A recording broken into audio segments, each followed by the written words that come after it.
Hi, today is May 25th, 2025, and here are my poems for the day. The first one is poem number 803 for the year, Gorilla on 34th Street. They replaced the dismantled sculptures of people on Park Avenue with animal sculptures. Some are playful, but the gorilla on 34th Street looks rather imposing. If that gorilla were to come to life, it could probably defeat more than 100 people. It looks huge and angry and powerful. I wouldn't fuck with that gorilla, even if I were 200 people. I just wouldn't. Poem number 804, Gone. Early yesterday morning, a little after 1:30 a.m., banging down the hall, I opened my door. Firefighters with a crowbar and other devices for getting inside. And they took her out on a stretcher. She was already gone. I never knew her name. I haven't lived here long, but I believe she had lived here for decades. She was friendly, always laughing. I liked her, though I wished she wouldn't have smoked so much. You could smell the smell of cigarettes whenever she opened the door. The firefighters came, not for the smoke, but for her.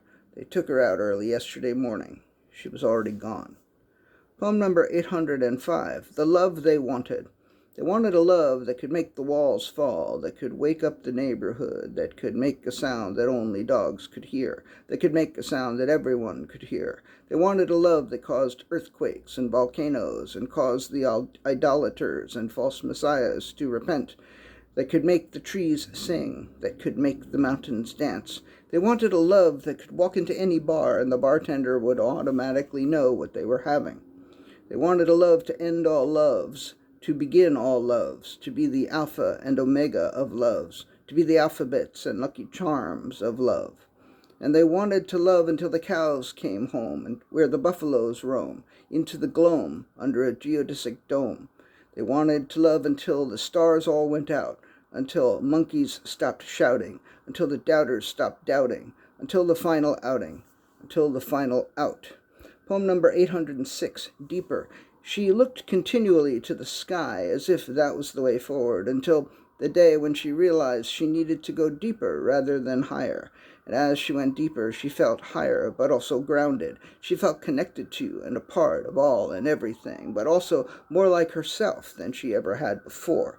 She felt closer to the truth, but also as though there was much more for her to learn than she had previously suspected. And as she began to see what she had only ever barely glimpsed at before, she felt completed, but she also wanted more.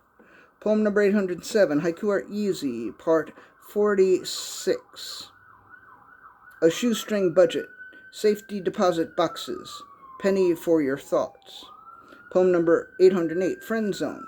Though he'd go to bat for her, though he'd go to the mat for her, and though he took care of her cat for her, and fixed her thermostat for her, and occasionally babysat for her, and though he often wore a nice hat for her, and sometimes a cravat for her, I guess he was too fat for her, or maybe too this and that for her.